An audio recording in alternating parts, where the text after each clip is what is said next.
Have you ever talked yourself right out of a deal, or on the leadership side, right out of a coaching conversation that could have actually moved the needle?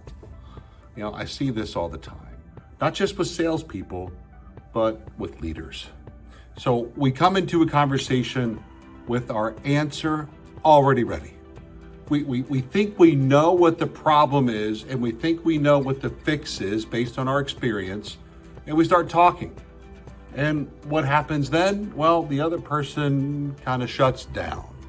Or worse, they nod along and nothing changes. Oh yeah, I'm gonna fix that.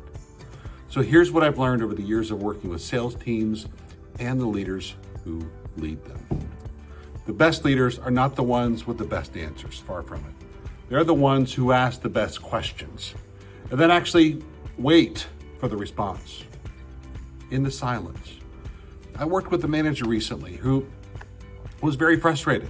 Her team wasn't performing. She'd gone over the process, gone through the sessions, gone through trainings, given feedback, gone through all sorts of things, still not moving the needle. So I asked her, hey, when you sit down with a rep for a coaching conversation, who's doing most of the talking? She already knew the answer. So we tried something very, very simple. The next coaching session, she opened up with one question, and one question only. And that question is, what do you think is getting in the way for you right now? And then she stopped. She let the silence just sit in. That rep talked for like 15, 20 minutes. And by the end, the rep identified his own problem and his own solution through the different questions along the way. And the manager didn't have to say much. That's the power of listening. When your people feel genuinely heard, they trust you more.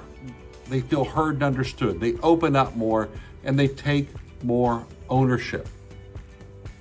And you stop being the person who has to have all the answers, and you start being the leader they actually want to come to for that help, for that guidance. So this week, your next one-on-one coaching conversation, ask one good question and let the silence work for you. I'm Chris McDonell. Good selling, everybody.